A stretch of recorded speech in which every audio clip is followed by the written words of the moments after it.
The Haunting of Bly Manor, Episode 5, The Altar of the Dead. Probably one of my favorite titles out of all of them.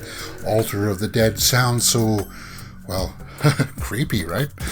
This is a reaction and review for The Haunting of Bly Manor. I'm guessing the title means something about the chamber or something like that in the cellar that we saw with that crack, right? That's why Miss Gross is seeing the crack in the wall just by the poster here, right? Yes? No? Okay, so where can we go in this episode? I guess we need to start learning about this ghost tracking mud all over the place and why, like the Lady of the Lake, and why do the kids want to leave the bedroom when she is around? Where's Peter? What is Peter? Is Peter a ghost? Let me know in the comments below if you think that's the way it is. Check the playlist for these reactions and reviews, guys, in the comments section and in the cards above, because it's all linked there. Okay, so let's get to The Haunting of Bly Manor, Episode 5, Altar of the Dead. You know I can't show you it, guys, so you know how this works.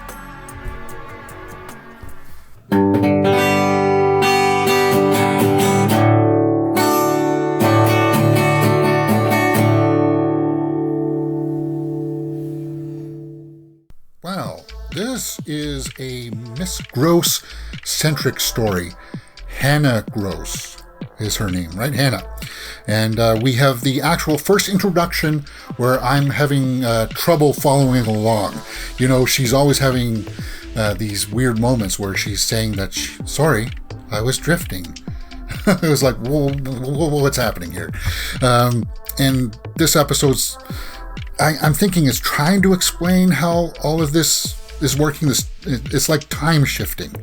It's really a bit much at times, because when she was in the kitchen with Owen, it seemed normal, but then the second time we see them, Owen is acting like she's dreaming, and that's just, I don't know what's going on.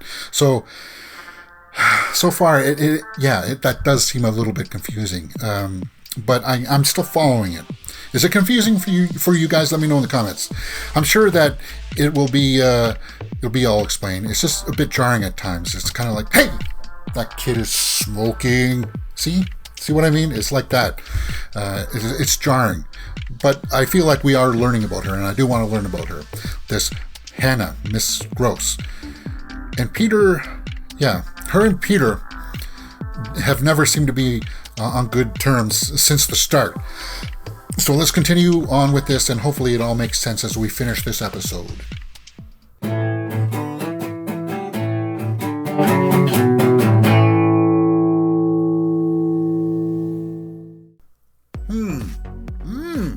Well, this is going to be hard to articulate, because this is an episode where at first I felt like, I don't know if I'm really liking this. Because of how disjointed everything was. It was hard to make sense of what was really happening. So Miss Gross, was she dreaming or is she dead? I don't know. Let me know in the comments below what you think. Is she dreaming or is she dead? But then why can other people see her? There's just so much to unpack here right now, but I guess they're not letting us find out all the answers just yet.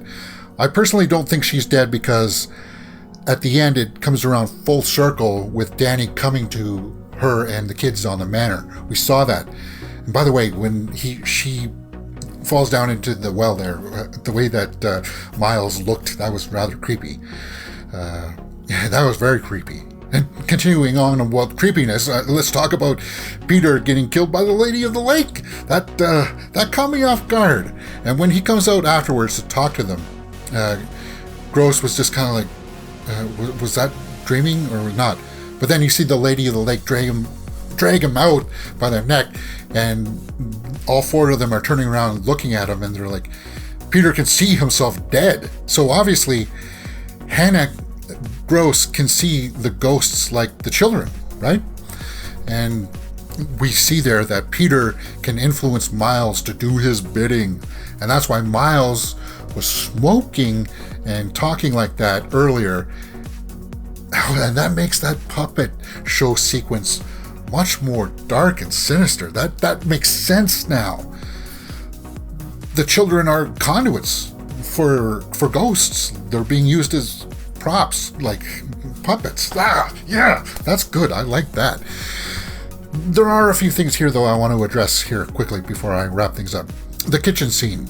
The kitchen scene that kept repeating with Owen coming for the job interview. That happened 4 times. And I'm guessing that was just her mind trying to make sense of where she is.